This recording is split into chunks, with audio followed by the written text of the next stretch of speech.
Imagine yourself and others in your life being intentional with the use of electronic devices, using them to connect and learn rather than cope or escape, setting healthy boundaries with time and purpose, and feeling positive about their experience rather than lethargic, anxious, or depressed.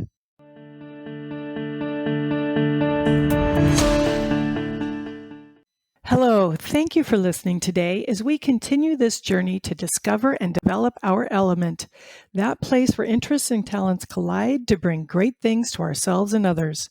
I'm Terry Novacek, and while today we are focusing mostly on the adolescents and teens in our lives, many of us will realize that younger children and adults as well face challenges navigating screen and human relationships. I had the pleasure of speaking with Casey O'Roarty, who has worked with dozens of parents and teachers to help them navigate the challenges of connecting with the younger of the Gen Z generation.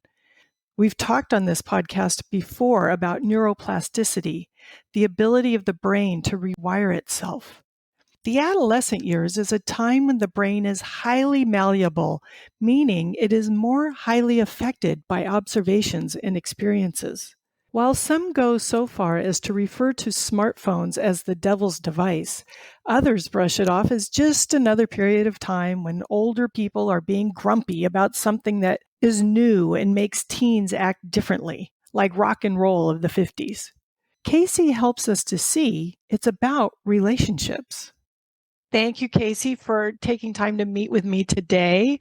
I'm very excited to hear about the work that you're doing. Can you tell me a little bit about what Sproutable is in general?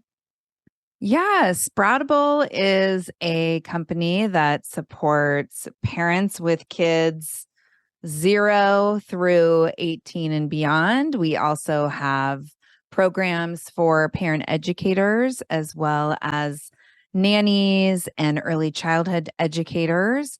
And we just stand for challenges being learning opportunities for kids and for parents. All of us at Sproutable are positive discipline trained. So we're all positive discipline parent educators.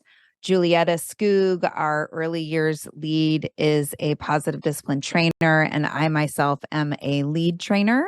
So Julietta and I can train parent educators and certified parent educators in positive discipline. That's what our trainer status is. And yeah, I work with the parents of adolescents.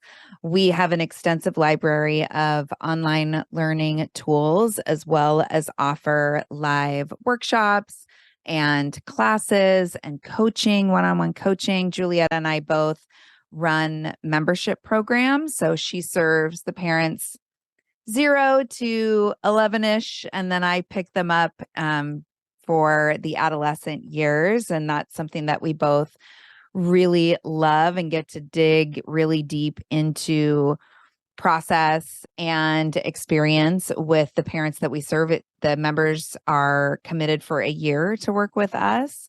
I also have a podcast and have been running my podcast for almost 9 years now and have been able to interview some of my idols, Dr. Dan Siegel, Tina Bryson, both have been on my show, as well as others that I adore, Dr. Shafali, and recently had Michelle Eichert on for the second time. So yeah, I do interviews once a week and then solo shows once a week where I just kind of riff on what is alive for me as a parent of adolescents, what I'm seeing with my clients. Sometimes I reflect on the interview of the week. But yeah, personally, and I think Sproutable as a company, we're all just steeped in the conversation of parenting and being in relationship with our kids and how that really is the place where we have the most influence is in how we are relating and living inside of relationship with our kids. That's the super long answer. Clearly, I need to work on my elevator pitch. Yeah, that's a very tall building we just went up. Yeah. Yeah, well, and that's what really connects with me is your focus on, relationship. And of course, it makes sense with parents and their children. Us as an education institution, we're always saying, as teachers, we need to be building that relationship with students and, making how they feel about themselves and working with others needs to come first before they're going to really care about learning. We're a positive discipline lab school, but just for audience purposes, can you share a little bit about what positive discipline is? Yeah, of course. And I will also, something that I left out of the super long elevator pitch is that Julietta and I have both done a lot of work with schools and classroom teachers here in the Pacific Northwest as well. So we are both really well versed in the experiences in the classroom. And so positive discipline is based in Adlerian theory. And Alfred Adler was one of the first social psychologists, and he found in his work that behavior is really motivated by our perception of belonging and significance. Belonging meaning what our connection to others feels like, what our connection to a group feels like. So in the classroom space, it's really how we feel like we connect to the classroom, to the teacher, to the school at large, as well as that significance piece, which is really about, how we feel responsible, right? So knowing that what we do matters, knowing that we have a role, knowing that we're in contribution, in real, in real contribution, right?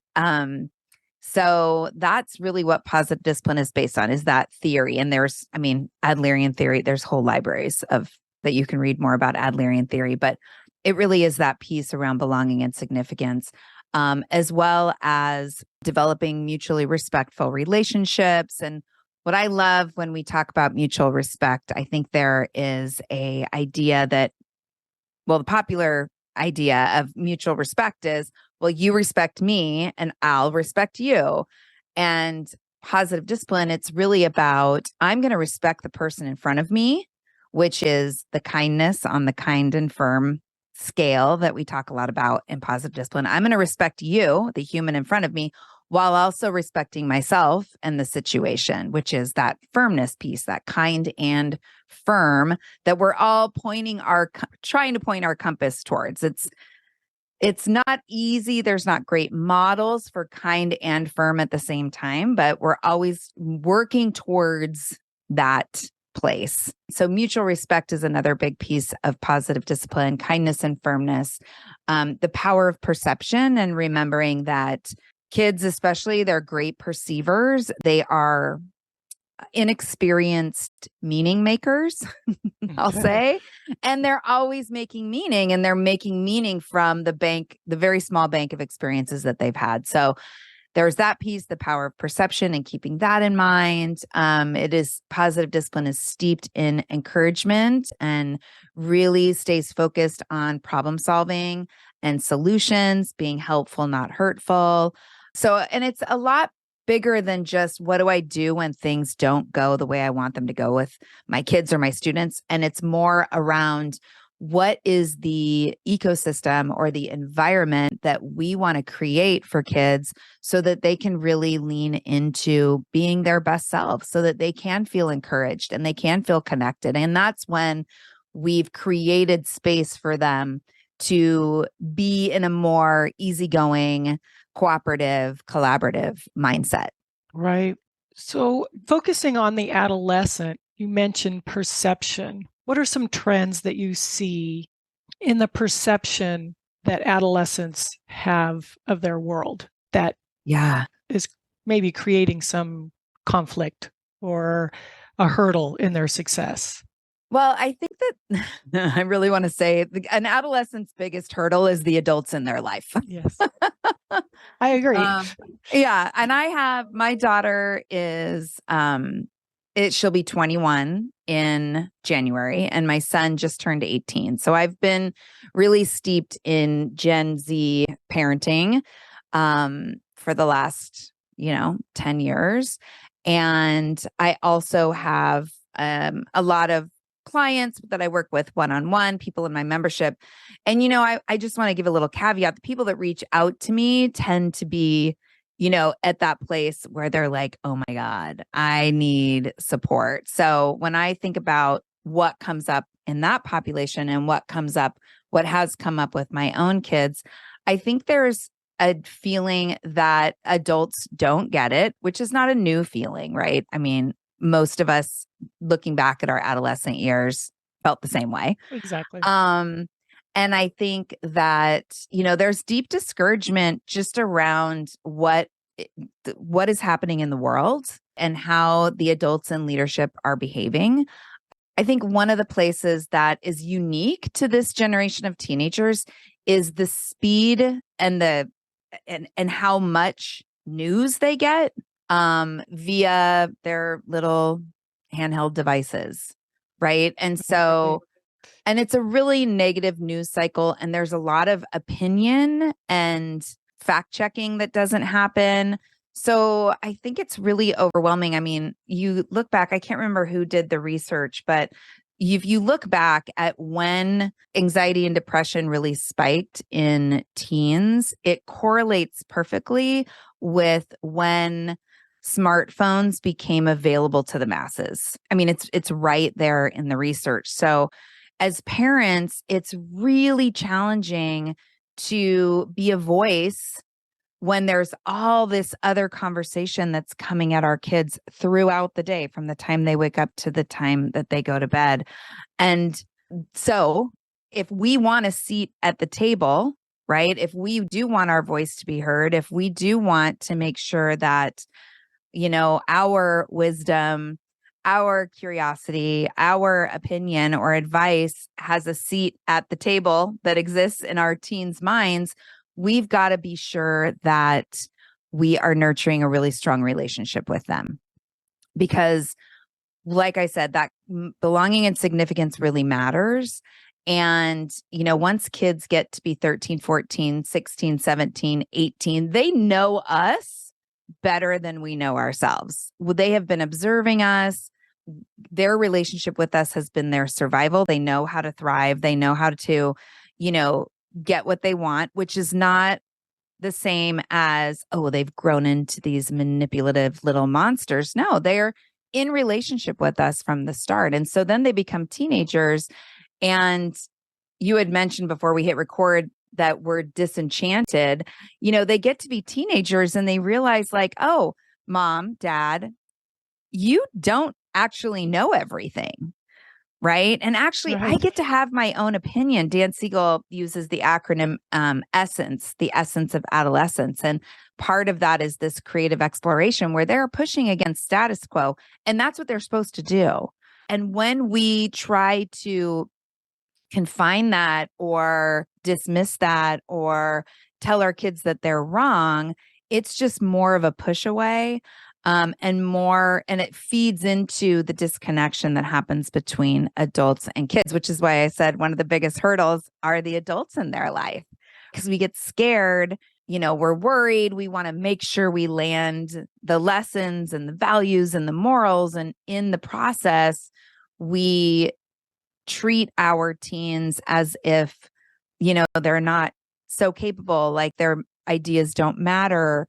And like I said, they feel dismissed and misunderstood. And for safety reasons, emotional safety reasons, they tend to pull away from their parents. And that's when parents tend to reach out to me, is when they feel like they can't connect with their teen and they don't know what to do. Right. So going back to the smartphones and these devices, and I know a lot of parents will come to us and just, what's the recipe, or at what age can I give my child a smartphone? How many hours can they have on device? And we try to explain that there's not like a recipe, so to speak, for that. What are your thoughts on that? Well, I feel like the only way to solve the smartphone dilemma is for this entire generation of kids coming into the tween years decides, don't do it till they're at least 16. Like, just don't do it. We got it so wrong. like we didn't look, any of us, downstream at what these little devices were going to do. I think you're right. There is no perfect formula. And if anybody's selling you that, good luck. Beware. Yeah. Beware. Exactly. There is no perfect formula. I think something that I try to talk about with parents is from the get-go, normalizing conversations around screen time. And what that means is, in our house, we'll pull, every once in a while, I'll say, and before I say this, we've moved through a variety of different ways of limiting screen time, of monitoring screen time. And as my kids got older, we tweak and revamp things.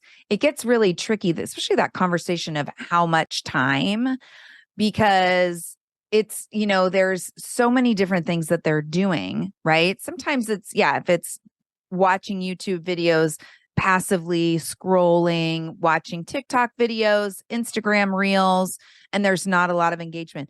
But then there's also, interacting with their friends, interacting with their social groups.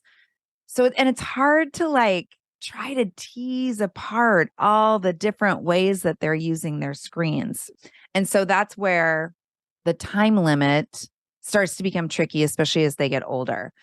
What I think is more useful, and my goal, and I say this to my kids all the time, is I want them to be able to leave the house. I want them to leave the house and launch and have in their mind a place where they're checking in with themselves. What does my screen time look like? What am I avoiding by being on my phone this often? And is this getting in my way? I want them to be thinking about that. And because that's my goal, our screen conversations, I work really hard. I mean, you'd have to ask my kids about their experience of it, but our screen conversations are really a lot more about wanting them to check in on their use and reflect on their use versus me trying, me versus them. Right. And how am I going to get you to use your phone less? I tell this story when Ian, my 18-year-old, was a little guy, and we had cookies on the counter. And so I took the box of cookies, and I put it on top of the refrigerator. And he said, Mom, I can totally climb up there and get those cookies. And I said, oh, I know. I absolutely know that you can climb up there and get those cookies. That's not why I put them up there. I put them up there so we wouldn't be looking at them all day and wanting to eat them. And it's the same kind of idea with screens. When it's set up as parents versus teens, then it becomes a different kind of struggle. And it doesn't really teach them the tools that I want, which is reflecting on how these devices are being used, getting in the way, or being misused. And so in our house, it's really normal for us to have conversations around, hey, let's compare screen times, because my screen time's not that great either, in full transparency. Right. And so, my son and I will compare, okay, what was your weekly average last week? What was mine? Oh, how do you feel about that? One of us will look and say, oh God, Saturday got away from me. Yeah, what were you on most? How does that feel? And so we have conversations like that, instead of me being like, oh, 6 hours on Saturday, I need to up the limits on your phone. It becomes, what else did you do on Saturday? How does that feel? Oh, it was pretty much a down day. Okay. What are you aiming for this week? Yeah, I'd like to have less time on my phone this week. Okay, great. How can I support you? So it's normalizing conversations and also embedding an internal reflection and monitor for them, because, they're out in the world. They get to do what they want with their phones. And we do have limits. The Wi-Fi turns off at our house on school nights at a certain time. And that's changed over the years. That's moved up over the years. And, the nice thing with my kiddo, and this isn't every kiddo, but I think it's because of how we've held this conversation, is he doesn't use his screens all the way up to the time that the Wi-Fi turns off. Right. Right. He goes to bed when he's tired. And it's messy and it's annoying to parents because they're like, no, I just want you to tell me what the formula is so that this thing isn't so annoying. The thing's going to be annoying and you just have to, it's kind of like the sex conversation. You have to keep talking about it, short, frequent, stay curious, stay non-judgmental, and really keep your eye on what it is that you want to be nurturing for your kiddo. You make it sound so easy. I know. And, as we know, every child is different and every child-parent relationship is different. Yeah.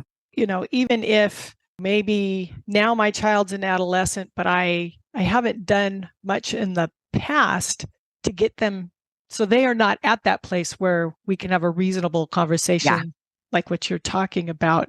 Where do you start with that? And we'll just use the Wi-Fi limits. I was fortunate. My kids are 26 and 28. So while they had phones, they didn't have smartphones. But yeah, I saw it going that way. And so now as adults, I can have those conversations with them. But I didn't have that mistake to make when my kids were young. And so I can only somewhat empathize with the parents that are struggling with the peer pressure. I have a family member who, her son was the last of all the friends to get a smartphone, and they finally gave in. And now, of course, the smartphone is an issue. It's a nightmare. Yes. Yeah. Well, and I want to be, I want to acknowledge too, I have lots of clients where the dynamic around the phone is ugly and kids won't engage. And as far as like the holdouts, good job on your family member. This is where, if we're talking positive discipline, this is where firmness shows up. It is frustrating. The other parents are not doing us any favors, and that's deeply discouraging as a parent. But you get to do what's right for your kids. So, if you're on the, I'm holding off on the smartphone thing until 9th grade, more power to you. Talk to the other parents about this. Talk to each other about this. And we get to also do our own work around how emotional our kids become when they don't have the thing that they perceive as their only doorway to connection. And it is hard to be the kid in that situation, and it's hard to be the parent in that situation. But the mental health of our kids should trump the discomfort they feel that they're the only, quote, only ones without a smartphone. There are workarounds. There are, workarounds being like, you get to be creative with your kids around how to keep them connected to their friends. And I'm not going to pretend that it's not hard. It is. It's hard. So there's that. And then the other piece that you mentioned around families where like just entering into a conversation feels impossible. Like the beast has been let free. Yeah. And now we're trying to have these conversations. Yeah. Oh my gosh. They're like caged animals. And if we try to see through our kids' lens, when kids feel they're going to be controlled, like they have no say, they are going to push you away and behave in a way that doesn't give any room for conversation. So the first conversation around screens shouldn't be, I'm going to start turning off the Wi-Fi. The first conversation could be, I noticed that it's really hard for us to talk about screens. And that's the starting place. And you also get to own, if you're the parent in this situation, you get to own like, I was uneducated when I bought you that phone, and I realized there were lots of things I didn't understand about it.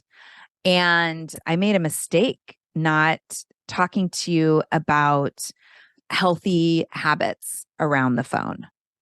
And I want to talk to you about that. It's important that we talk about that.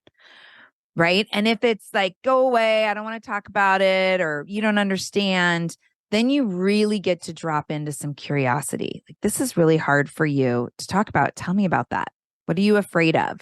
If that feels right. And this isn't a script. This is being attuned to the child in front of you and noticing the experience that they're having, right? Because there's something deeper there than, oh, they're just addicted to their phone, right? A lot of parents, that's kind of the go-to, oh, they're just addicted to their phone. Have they gotten into some habitual use that is unhealthy? Probably.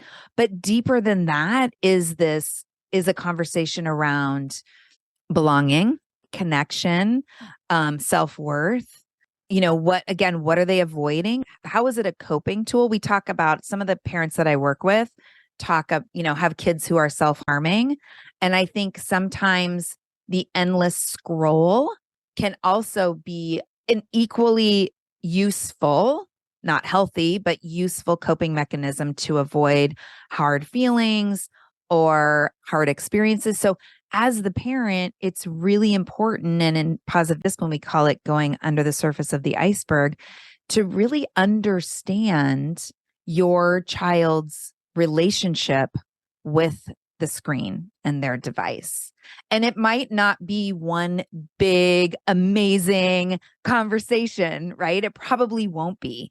It'll probably be a lot of conversations, because what's also happening is your kiddo is deciding, can I trust you to share what's going on for me? Or is this another ploy to get me to get off my phone? Yeah. So there's that dynamic too, where our kids aren't talking to us or willing to be vulnerable because they feel like, well, this is going to be weaponized.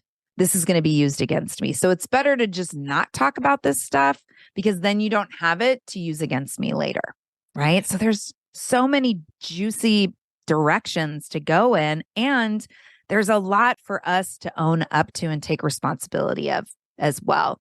Because maybe we had been doing that. Maybe we do go into conversations with an agenda. Maybe we have before said, well, you said this was your goal, and now I see you doing this. Like, what's going on here? That's not useful, right? It feels controlling. It feels manipulative to the teen, and it's not nurturing a space where they're going to be open and honest with us. Right. Well, and then there's the hypocrisy piece. You're on your phone all the time, mom or dad. And yeah. And it's true, because we are. I mean, I actively am tracking my daily phone use because I'm working so hard. Well, I could be working harder to bring my total time spent per day down. It's true. They have embedded themselves in our lives, these phones. And so we get to have conversations about it. You mentioned addiction, and there are a lot of studies that show that, the addiction to the phone looks in your brain just like addiction to, street drugs. Would your recommendation then be to help the student, rather than going from being on your phone all the time, taking it away, but backing off? I mean, do you feel like pull the plug, take the phone? I mean, that's a really tough question, because I think it depends on the kid. It depends on the family. I mean, I think that there is addiction that can happen. I don't know how to diagnose that. I wouldn't know how to differentiate between misuse and addiction. I do know I took this really powerful training this summer called Invitations to Change. And it's a program for people who have loved ones who are misusing substances. But really it's for, anyone who loves someone who has any kind of compulsive behavior. And one of my favorite things, and it was so awesome. I did this program thinking like, okay, I just want to make sure I'm really serving the parents that come to me whose kids are experimenting with substances. I thought, if I do this training, I'm going to learn the magic formula, which of course there isn't one. And the whole thing just really reminded me of positive discipline, which felt really good. One of my favorite takeaways was that change happens by addition, not subtraction. So when I hear that question around taking the phone away or limiting use, well, first of all, there always should be limits. There should be limits. That makes sense, right? And it's not a free for all, just like we don't leave all the candy on the counter and just say, Help be yourself. healthy. So change happens through addition, not subtraction. To me, what that means is how can we add to the relationship that we have with our kids? What can we add to the dynamic to support our kids in moving towards a change in their use? So maybe and if there is a really tough dynamic, we always say this in positive discipline, special time is not just for the littlest kids. We should absolutely be blocking out time with our big kids, with our teenagers, to connect and get to know the person that they are growing into, because they're continuing to grow and explore who they are, what their identity is. And that's kind of the backdoor way of getting to these conversations around screen use. I do think that it is appropriate sometimes to go on a full cold turkey diet. I just think that, and I know some families that a full takeaway of screens, they are really unsure about how their kid would respond. Yeah. And in some families, the dynamics are such that it could be violent. They could walk out the door. So I don't know. It feels precarious to pull the plug completely in some dynamics. But also, if that's the dynamic that you're in, it might be time for outside support. I mean, that's it's kind of bigger, with, right? Well, I mean, and if it's a phone addiction, I have clients that I have referred them to, they're up here in the Pacific Northwest. We actually have treatment centers for screen addiction. Oh, wow. Right. And I've encouraged families to reach out and find out what the resources are that those places, what they have available for families, because my work is really in just continuing to nurture relationship. And, sometimes it's beyond my scope too.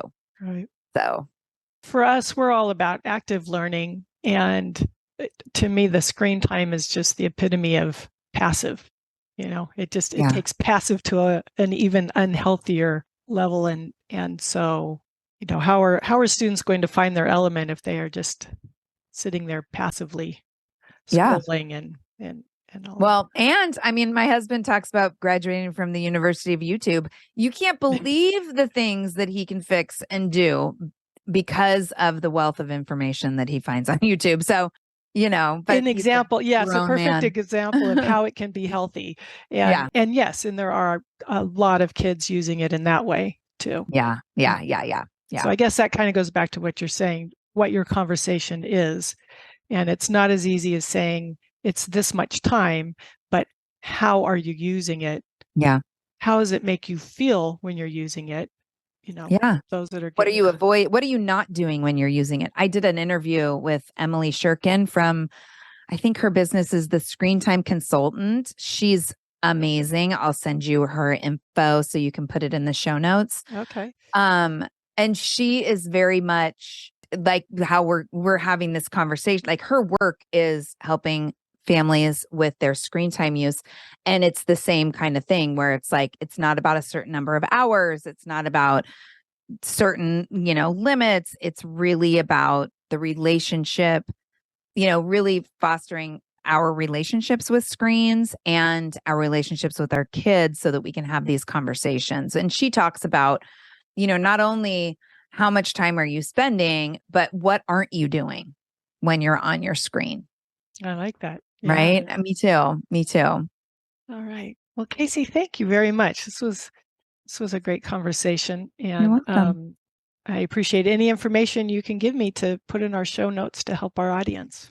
Yes. I'd be happy. I'll share some interviews that I've done with a couple people around screens. I also have a mini summit that is all about teens and screens, and I'd be happy to send the link to that as well. But yeah, thanks for having me. Thanks everybody for listening.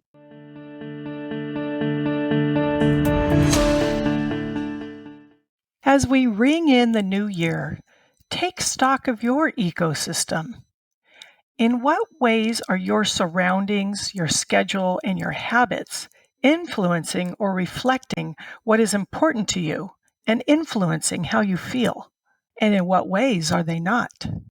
Are your priorities determining your habits, or are you letting your habits determine your priorities? I'm going to give you a personal example. I am binging on a show right now. It began as an episode a night, then it turned to 2. Now sometimes I'm watching 3. So now I am up to nearly 2.5 hours sitting passively in front of a television at night. And I've noticed a correlation between how much time I sit in front of the TV and the quality of my sleep and the level of my energy. Now, I know this sounds like a duh moment, but I also know I'm not alone here. Many of us can find ourselves slipping down that slope when it comes to electronic entertainment. I love Casey's question. What are you not doing when you're on your screen? So here is this episode's challenge for you. Outside of work or learning, engage with your electronic devices no more than 1 hour each day total. That's phones, tablets, computers, television. Pretend they all cease to work after an hour. What would you do with that time instead? How might less time with screens impact your relationship with the devices themselves? How might less time with the screens impact your relationship with yourself and others? Give it at least 1 week. With more time to reflect and connect with yourself and others, you just might find more time to reflect and connect with your element.